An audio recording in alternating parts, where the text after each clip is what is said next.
నేను విన్నది నిజమా? మీరు ఖాన్సార్ నుంచి బయటికి వెళ్తున్నారా? అవసరమైతే నేనే వెళ్తాను నాన్న. దేవాలయాలు కట్టేది మతం వ్యాపించడానికి, రాజ్యాలు పాలించేది వారసత్వం వ్యాపించడానికి.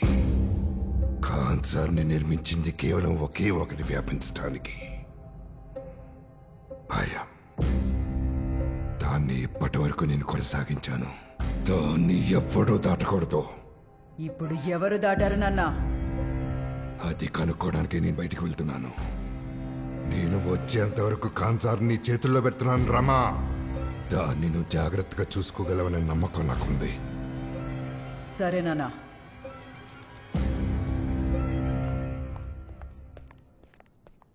కర్త, మీ నిర్ణయాన్ని ఎవరు కాదనరని నాకు తెలుసు.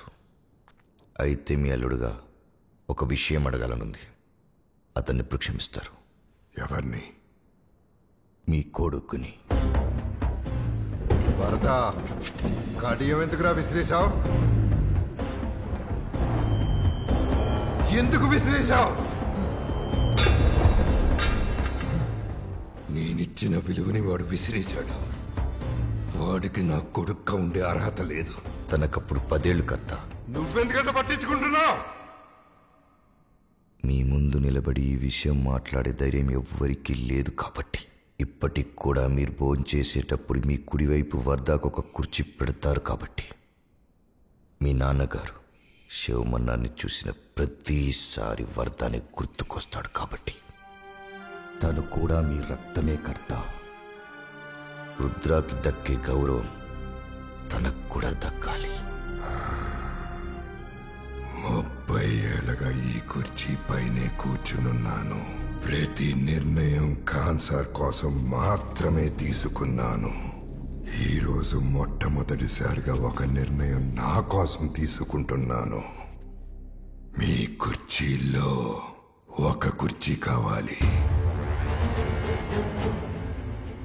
నువ్వు అక్కడివే నా కోసం నిస్సందేహంగా ఏదైనా ఇస్తావని నిన్నడుగుతున్నాను రంగా.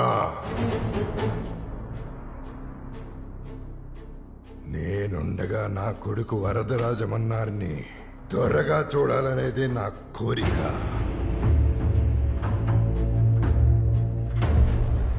వరద రాజమన్నార్ 2వ భార్య కొడుకు.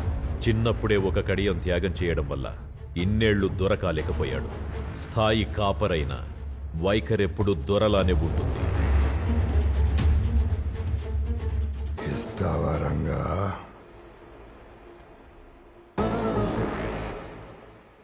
మీరు అడగకూడదు కర్త.